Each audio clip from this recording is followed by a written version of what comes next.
नमस्कार दोस्तों, मैं हूँ कंचन, कहानियाँ सुनाती हूँ। आइए सुनते हैं मुंशी प्रेमचंद द्वारा लिखी गई कहानी गिला। जीवन का बड़ा भाग इसी घर में गुजर गया, पर कभी आराम ना नसीब हुआ। मेरे पति संसार की दृष्टि में बड़े सज्जन, बड़े शिष्ट, बड़े उदार, बड़े सौम्य होंगे, लेकिन जिस पर गुजरती है वही जानता है। संसार को उन लोगों की प्रशंसा करने में आनंद आता है जो अपने घर को भाड़ में झोंक रहे हों, गैरों के पीछे अपना सर्वनाश किए डालते हों। जो प्राणी घर वालों के लिए मरता है उसकी प्रशंसा संसार वाले नहीं करते। वह तो उनकी दृष्टि में स्वार्थी हैं, कृपण हैं, संकीर्ण हृदय हैं, आचार भ्रष्ट हैं। इसी तरह जो लोग बाहर वालों के लिए मरते हैं उनकी प्रशंसा घर वाले क्यों करने लगे। अब इन्हीं को देखो, सारे दिन मुझे जलाया करते हैं। मैं पर्दा तो नहीं करती, लेकिन सौदे शुल्क के लिए बाजार जाना बुरा मालूम होता है। और इनका यह हाल है कि चीज मंगवाओ तो ऐसी दुकान से लाएंगे जहाँ कोई ग्राहक भूल कर भी न जाता हो। ऐसी दुकान पर ना तो चीज अच्छी मिलती है, न तौल ठीक होती है, न दाम ही उचित होते हैं। यह दोष न होते तो वह दुकान बदनाम ही क्यों होती। पर इन्हें ऐसी ही गई बीती दुकानों की चीजें लाने का मरज है। बार बार कह दिया, साहब की चलती हुई दुकान से सौदे लाया करो, वहाँ माल अधिक खपता है, इसीलिए ताजा माल आता रहता है। पर इनकी तो टुटपुंजियों से बनती है और वो इन्हें उल्टे छुरे से मोड़ते हैं। गेहूं लाएंगे तो सारे बाजार से खराब, गुना हुआ चावल ऐसा मोटा कि बैल भी न पूछे। दाल में कराई और कंकड़ भरे हुए, मनो लकड़ी जला डालो, क्या मरजाल की गले। घी लाएंगे तो आधा आधा तेल, या 16 आने काटो मेज, और दरअसल घी में एक छटाक कम। तेल लाएंगे तो मिलावट, बालों में डालो तो चिमट जाए, पर दाम दे आवेंगे शुद्ध आंवले के तेल का। किसी चलती हुई नामी दुकान पर जाते तो इन्हें जैसा डर लगता है, शायद ऊंची दुकान और फीके पकवान के कायल हैं। और मेरा अनुभव तो यह है कि नीची दुकान पर ही सड़े पकवान मिलते हैं। एक दिन की बात हो तो बर्दाश्त कर ली जाए, रोज रोज का टंका नहीं सहा जाता। मैं पूछती हूँ, आखिर आप टुटपुंजियों की दुकान पर जाते ही क्यों हैं? क्या उनके लालन पोषण का ठेका तुम्ही ने ले लिया है? आप फरमाते हैं, मुझे देखकर सबके सब बुलाने लगते हैं। वाह, क्या कहना है, कितनी दूर की बात कही है। जरा इन्हें बुला लिया और खुशामद के 2 शब्द सुना दिए, थोड़ी सी स्तुति कर दी, बस आपका मिजाज आसमान पर जा पहुंचा। फिर इन्हें सुध नहीं रहती कि यह कूड़ा करकट बांध रहा है या क्या। पूछती हूँ, तुम उस रास्ते से जाते ही क्यों हो? क्यों किसी दूसरे रास्ते से नहीं जाते? ऐसे उठाई गिरों को मुंह ही क्यों लगाते हो? इसका कोई जवाब नहीं। एक चुप 100 बाधाओं को हराती है। एक बार एक गहना बनवाने को दिया। मैं तो महाशय को जानती थी, इनसे कुछ पूछना व्यर्थ समझा। अपने पहचान के एक सोनार को बुला रही थी, संयोग से आप भी विराजमान थे। बोले, यह संप्रदाय विश्वास के योग नहीं, धोखा खाओगी। मैं एक सोनार को जानता हूँ, मेरे साथ का पढ़ा हुआ है, बरसों साथ साथ खेले हैं। वह मेरे साथ चालबाजी नहीं कर सकता। मैंने भी समझा, जब इनका मित्र है और वह भी बचपन का, तो कहाँ तक दोस्ती का हक न निभाएगा। सोने का एक आभूषण और 100 रुपए इनके हवाले किए। इस भले मानस ने वह आभूषण और रुपए न जाने किस बेईमान को दे दिए कि बरसों के झंझट के बाद जब चीज बनकर आई तो 8 आने तांबा और इतनी भद्दी की देखकर घिन लगती थी। बरसों की अभिलाषा धूल में मिल गई, रो पीट कर बैठ रही। ऐसे ऐसे वफादार तो इनके मित्र हैं, जिन्हें मित्र की गर्दन पर छुरी फेरने पर भी संकोच नहीं। इनकी दोस्ती भी उन्हीं लोगों से है जो जमाने भर के जट्टू, गिरहट, लंगोटी के फाक खेलने वाले फाके मस्त हैं, जिनका उद्यम ही इन जैसे आंख के अंधों से दोस्ती गांठना है। नित ही एक न एक महाशय उधार मांगने के लिए सिर पर सवार रहते हैं और बिना लिए गला नहीं छोड़ते। मगर ऐसा भी न हुआ कि किसी ने रुपया चुकाए हो। आदमी एक बार खोकर सीखता है, 2 बार खोकर सीखता है, किंतु यह भले मानस 1000 बार खोकर भी नहीं सीखते। जब कहती हूँ, रुपए दे आए, अब मांग कर क्यों नहीं लाते? क्या मर गए तुम्हारे दोस्त? तो बस बंगले झांक कर रह जाते हैं। आपसे मित्रों को सूखा जवाब नहीं दिया जाता। खैर, सूखा जवाब ना दो, मैं भी नहीं कहती कि दोस्तों से बेमुरौवत करो, मगर चिकनी चुपड़ी बातें तो बना सकते हो, बहाने तो कर सकते हो। किसी मित्र ने रुपए मांगे और आपके सिर पर बोझ पड़ा, बेचारे कैसे इनकार करें? आखिर लोग जान जाएंगे कि नहीं, ये यामाहा से भी खुल्लड़ ही हैं। इनकी हवस यह है कि दुनिया इन्हें संपन्न समझती रहे, चाहे मेरे गहने ही क्यों न गिरवी रखने पड़े। सच कहती हूँ, कभी कभी तो एक एक दिन पैसा की तंगी हो जाती है और इन भले आदमी को रुपए जैसे घर में काटते हैं। जब तक रुपए के बारे नारे न कर लें, इन्हें चैन नहीं। इनके करतूत कहाँ तक गाऊं, मेरी तो नाक में दम आ गया। एक न एक मेहमान रोज यमराज की भांति सिर पर सवार रहते हैं। न जाने कहाँ से बेफिक्री इनके मित्र मित्र हैं, कोई कहीं से आकर मरता है, कोई कहीं से। घर क्या है, अपाहिजों का अड्डा है। जरा सा तो घर, मुश्किल से 2 पलंग, ओढ़ना बिछौना भी फालतू नहीं। मगर आप हैं कि मित्रों को निमंत्रण देने को तैयार। आप तो अतिथि के साथ लेटेंगे, इसीलिए इन्हें चारपाई भी चाहिए, ओढ़ना बिछौना भी चाहिए, नहीं तो घर का पर्दा खुल जाता है मेरे बच्चों के सिर। गर्मियों में तो खैर कोई मौजाइका नहीं, लेकिन जाड़ों में तो ईश्वर ही याद आते हैं। गर्मियों में भी खुली छत पर तो मेहमान का अधिकार हो जाता है। अब मैं बच्चों को लिए पिंजड़े में पड़ी फड़फड़ाया करूं। इन्हें इतनी भी समझ नहीं कि जब घर की यह दशा है तो क्यों ऐसे मेहमान बनाएं जिनके पास कपड़े लत्ते तक नहीं। ईश्वर की दया से इनके सभी मित्र इसी श्रेणी के हैं। एक भी ऐसा माई का लाल नहीं जो समय पड़ने पर ढेले से भी इनकी मदद कर सके। तो एक बार महाशय को इसका अनुभव अत्यंत कटुक अनुभव हो चुका है, मगर इस जड़ भरत ने जैसे आंख न खोलने की कसम खा ली है। ऐसे ही दरिद्र भ्रष्टाचारियों से इनकी पटती है। शहर में इतने लक्ष्मी के पुत्र हैं, पर आपका किसी से परिचय नहीं। उनके पास जाते इनकी आत्मा दुखती है। दोस्ती गांठेंगे ऐसे से जिनके घर में खाने का ठिकाना नहीं। एक बार हमारा कहार छोड़कर चला गया और कई दिन तक कोई दूसरा कहार न मिला। किसी चतुर और कुशल कहार की तलाश में थी, किंतु आपको जल्द से जल्द कोई आदमी रख लेने की धुन सवार हो गई। घर के सारे काम पूर्ववत चल रहे थे, पर आपको मालूम हो रहा था कि गाड़ी रुकी हुई है। मेरा जूठे बर्तन मांजना और अपना साग भाजी के लिए बाजार जाना इनके लिए असहा हो उठा। एक दिन न जाने कहां से एक बागड़ को पकड़ लाए। उसकी सूरत कह देती थी कि कोई जंगलू है, मगर आपने उसका ऐसा बखान किया कि क्या कहूँ। बड़ा होशियार है, बड़ा आज्ञाकारी है, परले सिरे का मेहनती, गजब का सलीकेदार और बहुत ही ईमानदार। खैर, मैंने उसे रख लिया। मैं बार बार क्यों इनकी बातों में आ जाती हूँ, इसका मुझे स्वयं आश्चर्य है। यह आदमी केवल रूप से आदमी था, आदमिता के और कोई लक्षण उसमें न थे। किसी काम की तमीज नहीं, बेईमान न था, पर गधा अव्वल दर्जे का। बेईमान होता तो कम से कम इतनी तस्कीन तो होती, खुद खा जाता है, अभागा दुकानदारों के हाथों लुट जाता था। 10 तक की गिनती उसे ना आती थी। 1 रुपया देकर बाजार भेजूं तो संध्या तक हिसाब न समझा सके। क्रोध पी पी कर रह जाती थी। रक्त खोलने लगता था कि दुष्ट के कान उखाड़ लो, मगर इन महाशय को उसे कभी कुछ कहते नहीं देखा। डांटना तो दूर की बात है। आप नहा धोकर धोती छाट रहे हैं और वह दूर बैठा तमाशा देख रहा है। मैं तो बच्चा का खून पी जाती, लेकिन इन्हें जरा भी गम नहीं। जब मेरे डांटने पर धोती छाटने जाता भी तो आप उसे समीप न आने देते, बस उसके दोषों को गुड़ बनाकर दिखाया करते थे, और इस प्रयास में सफल न होते तो दोषों पर पर्दा डाल देते थे। मूर्ख को झाड़ू लगाने की तमीज न थी। मर्दाना कमरा ही तो सारे घर में एक ढंग का कमरा है, उसमें झाड़ू लगाता तो इधर की चीज उधर, ऊपर की नीचे, मानो कमरे में भूकंप आ गया हो। और गर्द का यह हाल कि सांस लेना कठिन, पर आप शांति पूर्वक कमरे में बैठे हैं जैसे कोई बात ही नहीं। एक दिन मैंने उसे खूब डांटा, कल से ठीक ठीक झाड़ू न लगाई तो कान पकड़ कर निकाल दूंगी। सवेरे सोकर उठी तो देखती हूँ कमरे में झाड़ू लगी हुई है और हर एक चीज सही से रखी हुई है। गर्द गुबार का नाम नहीं। मैं चकित होकर देखने लगी तो आप हंसकर बोले, देखती क्या हो, आज भूरे ने बड़े सवेरे उठकर झाड़ू लगाई है। मैंने समझा दिया, तुम ढंग तो बताती नहीं, उल्टे डांटने लगती हो। मैंने समझा, खैर दुष्ट ने कम से कम एक काम तो सलीके से किया। अब रोज कमरा साफ सुथरा मिलता। भूरे मेरी दृष्टि में विश्वासी बनने लगा। संयोग की बात, एक दिन मैं जरा मालूम से सवेरे उठ बैठी और कमरे में आई तो क्या देखती हूँ कि भूरे द्वार पर खड़ा है और आप तनमन से कमरे में झाड़ू लगा रहे हैं। मेरी आंखों में खून उतर आया। उनके हाथ से झाड़ू छीनकर भूरे के सिर पर जमा दी। हरामखोर को उसी दम निकाल बाहर किया। आप फरमाने लगे, उसका महीना तो चुका दो। वाह री समझ, एक तो काम न करे, उस पर आंखें दिखाए, उस पर पूरी मजदूरी भी चुका दूं। मैंने एक कौड़ी भी न दी। एक कुर्ता दिया था, वह भी छीन लिया। इस तरह जड़ भरत महाशय मुझसे कई दिन रूठे रहे। घर छोड़कर भागे जाते थे, बड़ी मुश्किल से रुके।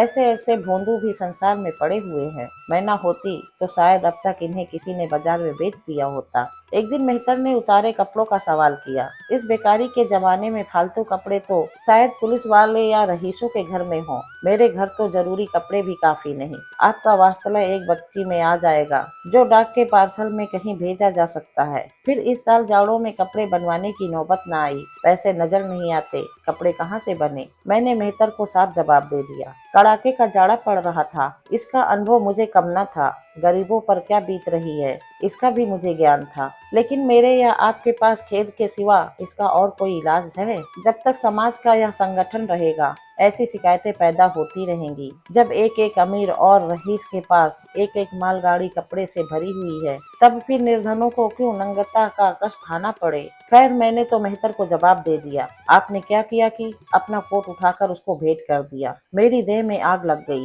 इतनी दानशील नहीं हूँ कि दूसरों को खिलाकर आप सो रहो। देवता के पास यही एक कोट था, आपको इसकी जरा भी चिंता न हुई कि पहनेंगे क्या। यश के लोभ में जैसे बुद्धि ही हर ली। मेहतर ने सलाम किया, दुआएं दी और अपनी राह ली। आप कई दिन सर्दी में ठिठुरते रहे। प्रातःकाल घूमने जाया करते थे, वह भी बंद हो गया। ईश्वर ने उन्हें हृदय भी एक विचित्र प्रकार का दिया है। फटे पुराने कपड़े पहनते आपको जरा भी संकोच नहीं होता। मैं तो मारे लाज के गड़ जाती हूँ, पर आपको जरा फिक्र नहीं। कोई हंसता है तो हंसे आपकी भला से। अंत में जब मुझसे न देखा गया तो एक कोट बनवा दिया। जी तो जलता था कि खूब सर्दी खाने दूं, पर डरी कि कहीं बीमार पड़ जाए तो और बुरा हो। आखिर काम तो उन्हीं को करना है। महाशय अपने दिल में समझते होंगे मैं कितनी विनीत, कितनी परोपकारी हूँ। शायद इन्हें इन बातों का गर्व हो। मैं इन्हें परोपकारी नहीं समझती, न विनीत ही समझती हूँ। यह जड़ता है, सीधी साधी निहिरता। जिस मेहतर को आपने अपना कोट दिया, उसे मैंने कई बार रात को शराब के नशे में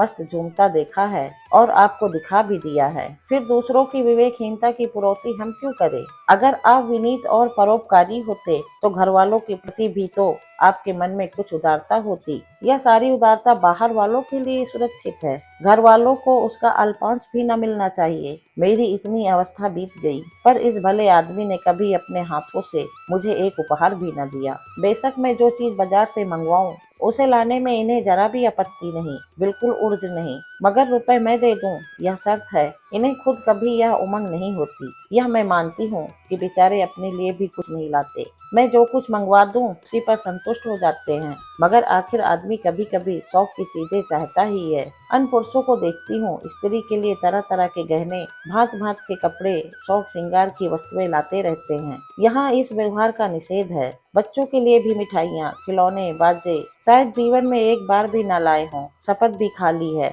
इसलिए मैं तो इन्हें कृपण कहूंगी, अरसिक कहूंगी, हृदय शून्य कहूंगी, उदार नहीं कह सकती। दूसरों के साथ इनका जो सेवा भाव है उसका कारण है इनका यश लोभ और व्यवहारिक अज्ञानता। आपके विनय का यह हाल है कि जिस दफ्तर में आप नौकर हैं उसके किसी अधिकारी से आपका मेल जोल नहीं। अफसरों को सलाम करना तो आपकी नीति के विरुद्ध है। नजर या डाली तो दूर की बात है, और तो और कभी किसी अफसर के घर नहीं जाते। इसका खामियाजा आप न उठाएं तो कौन उठाए। औरों को रियायती छुट्टी मिलती है, आपका वेतन काटता है। औरों की तरक्कियां होती हैं, आपको कोई पूछता भी नहीं। हाजिरी में 5 मिनट भी देर हो जाए तो जवाब पूछा जाता है। बेचारे जी तोड़कर काम करते हैं, कोई बड़ा कठिन काम आ जाता है तो इन्हीं के सर मड़ा जाता है। इन्हें जरा भी आपत्ति नहीं। दफ्तर में इन्हें घिस्सू पिस्सू आत उपाधियां मिली हुई हैं, मगर पड़ाव कितना भी बड़ा मारे इनके भाग में वही सूखी घास ही है। यह विनय नहीं, स्वाधीनता मनोव्रत भी नहीं है।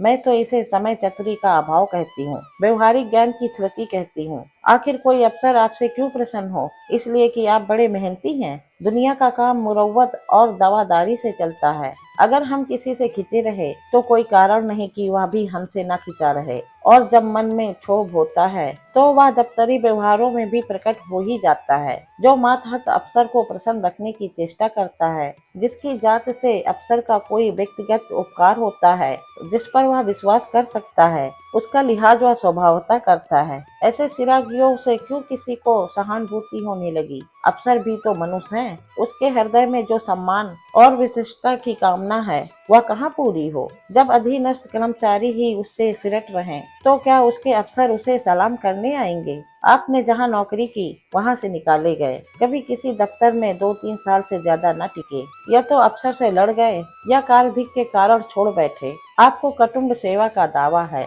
आपके कई भाई भतीजे होते हैं, वह कभी इनकी बात भी न पूछते। आप बार बार उनका मुंह ताकते रहते हैं। इनके एक भाई साहब आजकल तहसीलदार हैं। घर की मिल्कियत उन्हीं की निगरानी में है। वह ठाठ से रहते हैं, मोटर रख ली है, कई नौकर चाकर हैं, मगर यह भूले से भी पत नहीं लिखते। एक बार हमें रुपए की बड़ी तंगी हुई। मैंने कहा अपने भ्राता जी से क्यों नहीं मांग लेते। कहने लगे उन्हें क्यों चिंता में डालूं, उन्हें भी तो अपना खर्च है। कौन सी ऐसी बचत हो जाती है। जब मैंने बहुत मजबूर किया तो आपने पत्र लिखा। मालूम नहीं पत्र में क्या लिखा। पत्र लिखा या मुझे चकमा दे दिया। रुपए ना आने थे ना आए। कई दिनों के बाद मैंने पूछा, कुछ जवाब आया? श्रीमान भाई साहब के दरबार से।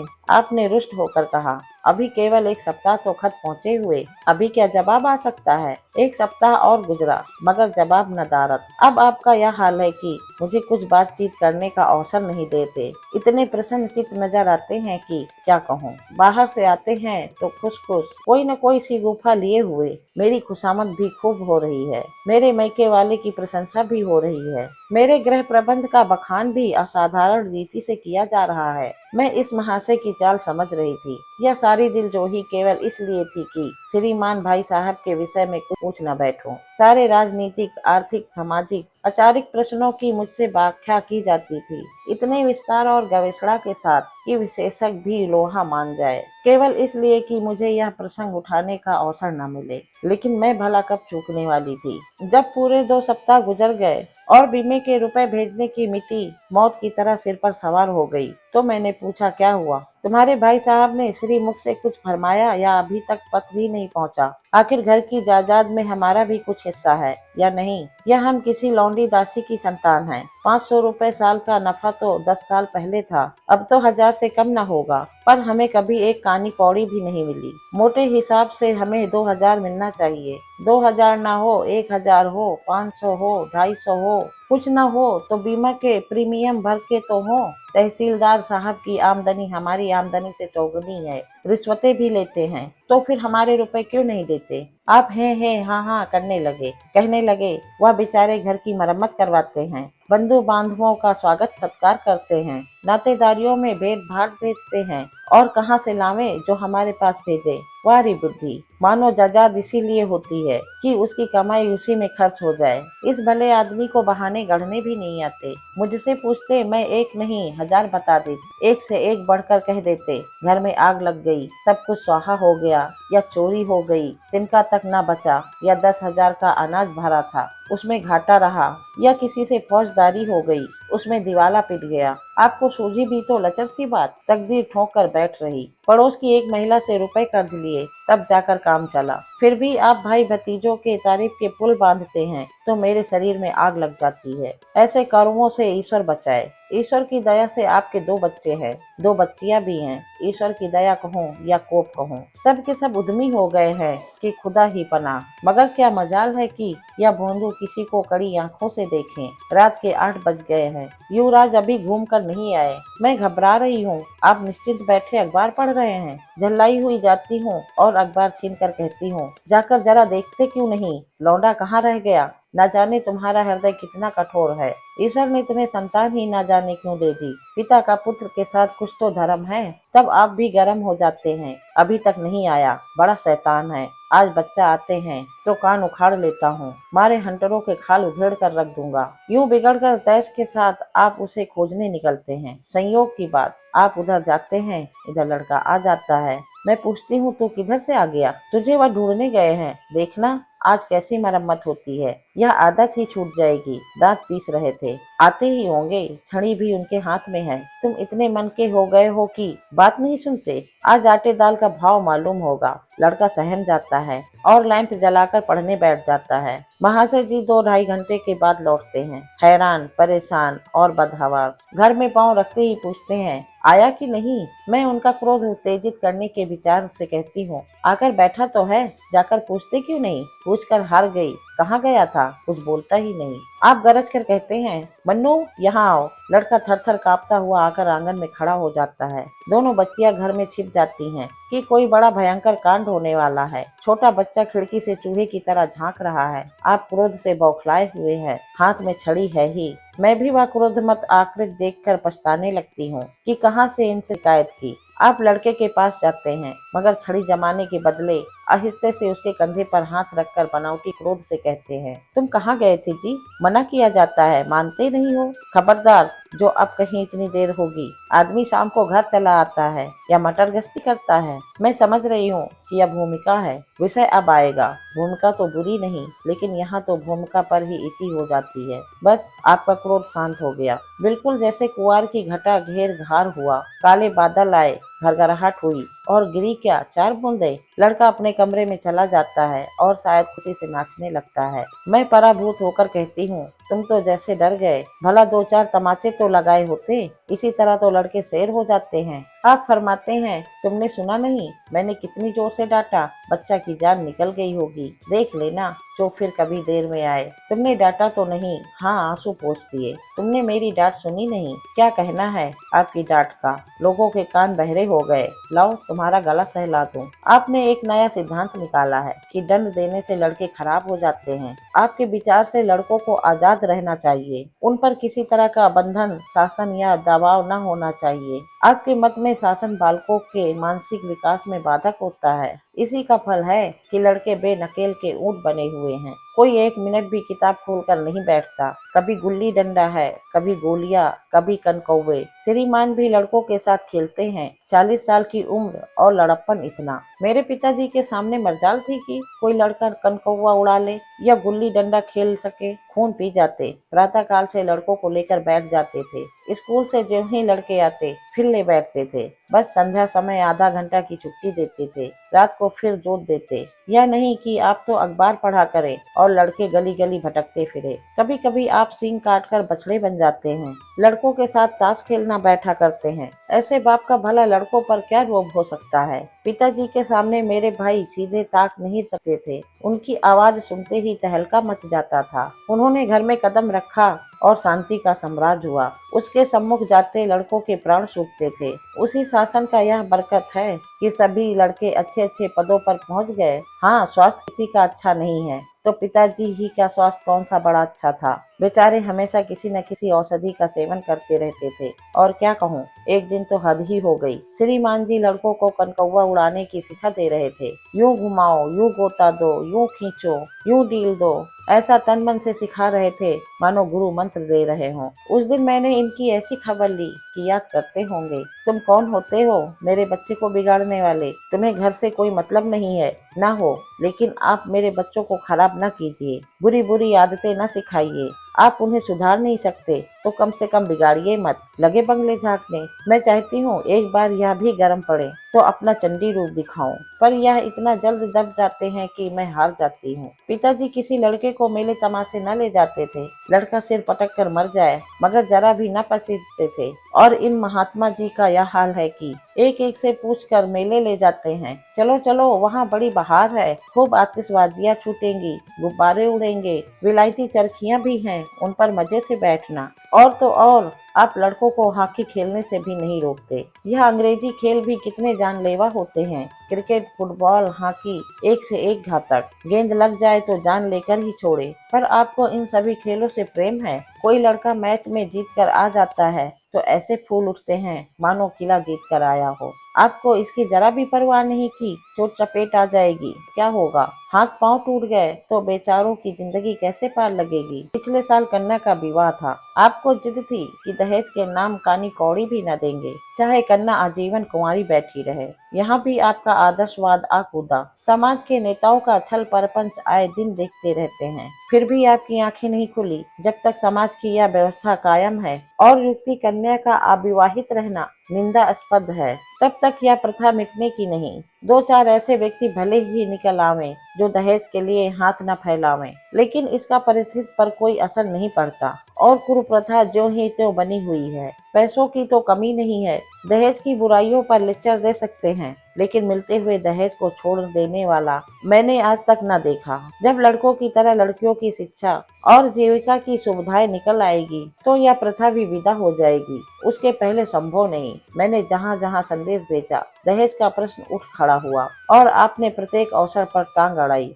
अब इस तरह पूरा साल गुजर गया और कन्या को 17वां लग गया तो मैंने एक जगह बात पक्की कर ली। आपने भी स्वीकार कर ली क्योंकि वरवक्ष ने लेन देन का प्रश्न उठाया ही नहीं। हालांकि अंतःकरण में उन लोगों को पूरा विश्वास था कि अच्छी रकम मिलेगी, और मैंने भी तय कर लिया था कि यथाशक्ति कोई बात न उठा रखूंगी। विवाह के सकुशल होने में कोई संदेह न था, लेकिन इन महाशय के आगे मेरी एक न चली। यह प्रथा निंदक है, यह रस्म निरर्थक है, यहाँ रुपए की क्या जरूरत, यहाँ गीतों का क्या काम। नाक में दम था। यह क्यों, वह क्यों, यह तो साफ दहेज है। तुमने मेरे मुख में कालिक लगा दी, मेरी आबरू मिटा दी। जरा सोचिए इस परिस्थिति को कि बारात द्वार पर पड़ी हुई है और यहाँ बात बात पर शास्त्रार्थ हो रहा है। विवाह का मुहूर्त आधी रात के बाद था। प्रथानुसार मैंने व्रत रखा, किंतु आपकी टेक थी कि व्रत की कोई जरूरत नहीं। जब लड़के के माता पिता व्रत नहीं रखते, जब लड़का तक व्रत नहीं रखता, तो कन्या पक्ष वाले की व्रत क्यों रखें। मैं और सारा खानदान मना करता रहा, लेकिन आपने नाश्ता किया, भोजन किया। खैर, कन्यादान का मुहूर्त आया। आप सदैव से इस प्रथा के विरोधी हैं। आप इसे निषिद्ध समझते हैं। कन्या क्या दान की वस्तु है? दान रुपए पैसे जगह जमीन का हो सकता है, पशु दान भी होता है, लेकिन लड़की का दान एक लचर की बात है। कितना समझाती हूँ, पुरानी प्रथा है, वेद काल से होती चली आई है। शास्त्रों में इसकी व्यवस्था है। संबंधी समझा रहे हैं, पंडित समझा रहे हैं, पर आप हैं कि कान पर जूं नहीं रेंगती। हाथ जोड़ती हूँ, पैरों पड़ती हूँ, गिड़गिड़ाती हूँ, लेकिन मंडप के नीचे न गए। और मजा यह है कि आपने ही तो यह अनर्थ किया और आप ही मुझसे रूठ गए। विवाह के पश्चात महीनों बोलचाल न रही, जक मारकर मुझे ही मनाना पड़ा। किंतु सबसे बड़ी विडंबना यह है कि इन सारे दुर्गुणों के होते हुए भी मैं इनसे एक दिन भी पृथक नहीं रह सकी, एक क्षण का भी वियोग नहीं सह सकती। इन सारे दोषों पर भी मुझे इनसे प्रगाढ़ प्रेम है। इनमें यह कौन सा गुण है जिस पर मैं मुग्ध हूँ, मैं खुद नहीं जानती, पर इनमें कोई बात ऐसी है जो मुझे इनकी चेरी बनाए हुई है। वो जरा मामूली सी देर में घर आते हैं तो प्राण नभों में समा जाते हैं। आज यदि विधाता इनके बदले मुझे कोई विद्या और बुद्धि का पुतला रूप और धन का देवता भी दे, तो मैं उसकी ओर आंखें उठाकर न देखूं। यह धर्म की वेड़ी नहीं है, कदापि नहीं, प्रथागत तीव्रता भी नहीं, बल्कि हम दोनों की प्रकृति में कुछ ऐसी क्षमताएं, कुछ व्यवस्थाएं उत्पन्न हो गई हैं, मानो किसी मशीन के कल पुर्जे घिस घिस कर फिट हो गए हों और एक पुर्जे की जगह दूसरा पुर्जा काम न दे सके, चाहे वह पहले से कितना ही सुडौल, नया और सुदृढ़ क्यों न हो। जाने हुए रास्ते में हम निशंक आंखें बंद किए जाते हैं। उसके ऊंच नीच, मोड़ और घुमाव सब हमारी आंखों में समाये हुए हैं। अनजान रास्ते पर चलना कितना कष्टप्रद होता है। शायद आज मैं इनके दोषों को गुणों से बदलने पर भी तैयार न होंगी। दोस्तों, कैसी लगी कहानी कमेंट में जरूर लिखना। वीडियो को लाइक करना, दोस्तों के साथ शेयर करना, चैनल सब्सक्राइब करना मत भूलना। मैं कंचन आपसे विदा लेती हूँ। फिर मिलूंगी एक नई कहानी के साथ। धन्यवाद।